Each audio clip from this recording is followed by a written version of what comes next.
آپ علاج کرا کر تھک گئے ہیں، لوگ حکیموں ڈاکٹروں سے علاج کراتے ہیں اور گولیوں اور دوائیوں کی وجہ سے ان کے معدے خراب ہو جاتے ہیں، جو طاقت رہی صحیح طاقت ہوتی ہے مردانہ وہ بھی ختم ہو جاتی ہے۔ اور آج کا جو عمل میں آپ کے پاس لے کر آیا ہوں انشاءاللہ العزیز، نہ آپ کو اس کے بعد ڈاکٹر کے پاس جانے کی ضرورت ہے، نہ کسی حکیم کے پاس جانے کی ضرورت ہے، لیکن اس عمل کو پابندی سے آپ کو کرنا ہوگا۔ انشاءاللہ اس بیماری سے آپ کو یہ خود لذتی کی بیماری سے آپ کو نجات بھی ملے گی اور انشاءاللہ آپ کی طاقت بھی بحال ہوگی۔ بسم اللہ الرحمن الرحیم۔ اللہم صلی علی محمد وعلی آلہ وبارک وسلم۔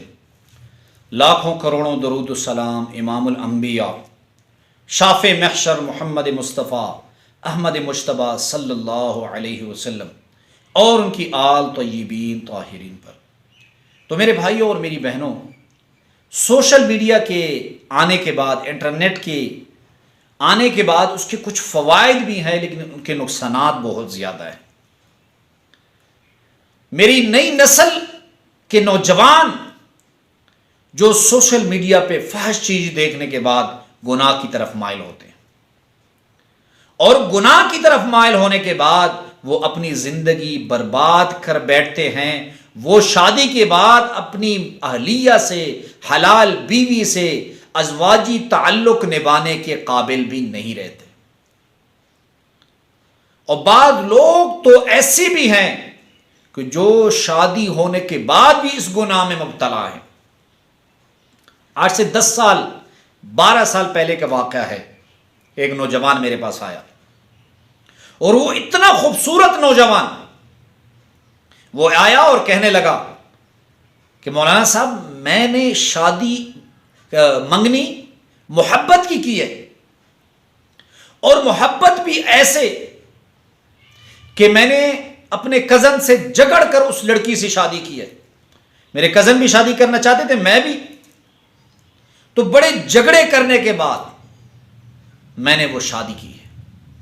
لیکن اب مسئلہ یہ ہے کہ میں نے خود لذتی اور ہاتھ کی لذت کی وجہ سے خود کو اتنا برباد کر دیا ہے کہ اب گھر والے کہتے ہیں شادی کرو، میں کہتا ہوں میں فی الحال شادی نہیں کر سکتا، اور میرا نفس جو ہے وہ اٹھنے کے قابل نہیں ہے۔ بہرحال میں نے پھر اسے علاج بتایا۔ تو ایک تو یہ، اگر آپ اس بیماری کا شکار ہیں جسے خود لذتی کہتے ہیں، یعنی ہاتھ سے اپنی خواہش پوری کرنا، ایک تو آپ کسی اگر بہترین ڈاکٹر ہے، کوئی آپ کو مل رہا ہے حکیم وغیرہ، تو اس سے علاج کرائیں۔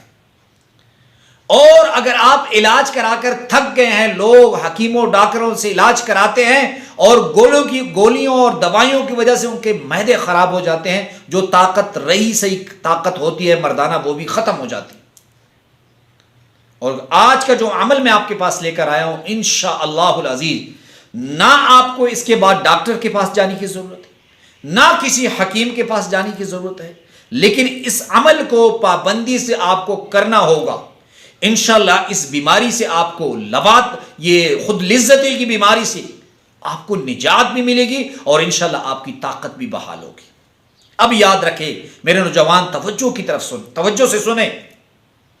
ایک یہ کہ اگر آپ نے اس عادت سے جان چھوڑانی ہے تو اللہ کا ایک نام جو اسے کہتے ہیں یا مانعو، اے منع کرنے والی ذات، اس کو ہر نماز کے بعد آپ نے 21 مرتبہ پڑھنا ہے۔ کتنی مرتبہ؟ 21 مرتبہ یا مانعو، اسی تصور کے ساتھ پڑھنا ہے، اے منع کرنے والی ذات مجھے اس عادت سے منع فرما۔ یہ اللہ کا انتہائی مبارک نام ہے، اس کے ذریعے اللہ رب العزت آپ کو اس پریشانی سے نجات دیں گے۔ دوسرا، اگر آپ کی مردانہ طاقت کمزور ہو چکی ہے تو حدیث شریف میں آتا ہے کہ اللہ رب العزت نے سورہ فاتحہ میں تمام بیماریوں کی شفا رکھی ہے، اور یہ مجھے ایسی صورت ملی ہے کہ یہ نہ تورات میں ہے، نہ زبور میں ہے، نہ انجیل میں ہے، اللہ نے اس امت کو تحفہ دیا ہے۔ اور فرماتے ہیں کہ تمام قرآن کا نچوڑ کس میں ہے؟ سورہ فاتحہ میں۔ تو آپ نے جو بھی چیز آپ کھا رہے ہیں توجہ سے سنیں، آپ نے اس پہ صرف 3 مرتبہ ایک بسم اللہ پڑھ کر سورہ فاتحہ اس پہ دم کر لینا ہے۔ تیسرا، اگر آپ نے اتنی اپنی تباہی کی ہے کہ معذرت کے ساتھ کہ آپ نے اپنے نفس کو ٹیڑھا کر دیا ہے، کیا کر دیا ہے؟